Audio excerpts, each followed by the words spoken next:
Hello. So I just wanted to go over really quickly the exercise from today and to talk about how to do it, since we didn't have as much time as I wanted. But that was okay. We asked good questions. But let's talk about this now. So what I was doing was creating kind of a filter that changed over time, that filtered out different frequencies at different times. So if I just make this here, this is a spectrogram. The non-redundant parts are just the first half of the complex discrete Fourier transform magnitudes. The sample rate's 22050, so this should go up to half that. And so this is just noise. Looks like noise. It sounds like noise if I listen to it. Let me just do that real quick. IPD.audio x rate equals R. Looks like noise, sound like noise, it must be noise. Okay, but what I wanted to do was come up with, to change the amplitudes in the spectrogram so that over time, the ones at higher frequencies would go down. So what I have to do is just multiply the spectrogram by an image which kind of looks like it's in this shape. So I'm going to make such an image, and I'm going to do it in kind of a weird way, but I'll explain what I'm doing. So I need an image that's the same size as S. So let me do the following. I'm going to define my frequencies first. So I'll say F, and I'll just keep them as frequency indices. So I say F is equal to np.a range S dot shape 0. So this is going to make as many frequencies as there are, frequency indices as there are rows in this. Okay, now I'm going to say the following. So I'm also going to make my time indices, and I'll say that's np dot a range S dot shape 1. Okay, we got that. Cool. So now I'm gonna make something called A.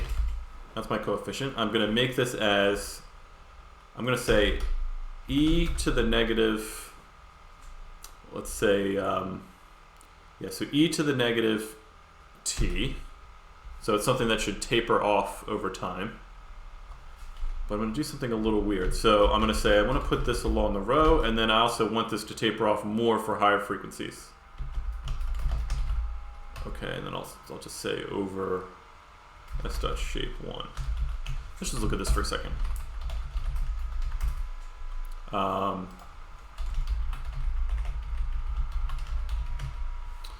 I want to flip the y-axis here. So I say, I always forget how to do this. Let me just go and use LaBrosa's display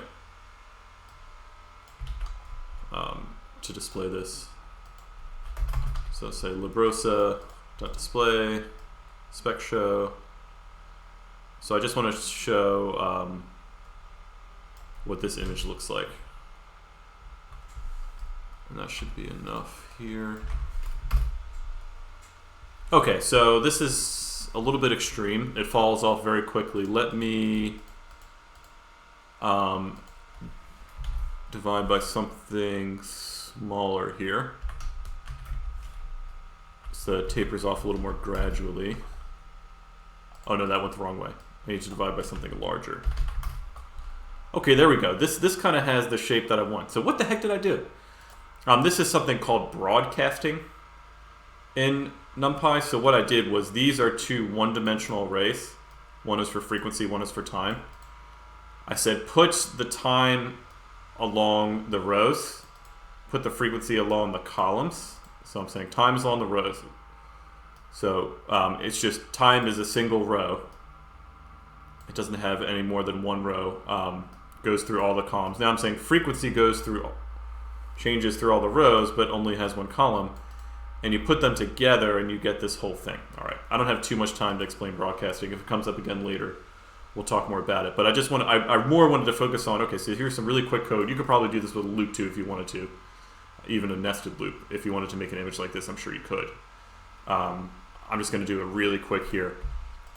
But what I want to show you is the effect that this image has when I multiply it by the spectrogram. So if I now say that, I'll say my new spectrogram, S new, equals S times this amplitude change, and I go to plot that, you'll see that, yeah, so let's look at that.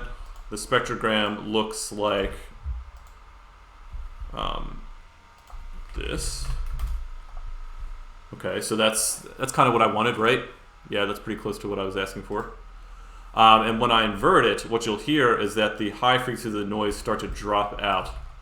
So if I say, you're going to implement this function yourself in assignment 3 if you haven't already, but if I say, I'm going to use librosis for now so don't spoil it. I'll say if y is equal to librosa.istft, this s new, let's see, ipd.audio y. So let's listen. Here it kind of becomes muffled over time. And so I can do a similar thing if instead of noise, I load in Michael Jackson, because I know we all want to listen to that. So if I say, instead of random, I'll say xsr is equal to librosa.load billy.wave for Billie Jean. Okay, so the original spectrogram looks like this. Going to multiply by the same thing. And here's the result. You can see that as time goes on, the frequencies that are higher drop off in those windows. And so when I invert it, kind of drops out like that. Okay, so this is one way you can do a filter, and it's kind of similar to what we're doing in the assignment in terms of just changing the amplitudes of something that's already there, but retaining the phases. And also just multiplying. Yeah, so I multiply every single amplitude in this entire spectrogram by some amplitude that's specified in another image. Notice I could have looped through the entire image here and the entire spectrogram and multiplied each one individually. But I did a point-wise multiplication, an element-wise multiplication between these two matrices, these two-dimensional arrays. And so this is like a really quick way to do that. Just to show you, let me have this fall off more quickly. Let's just hear what that sounds like. Oops, here's the new audio.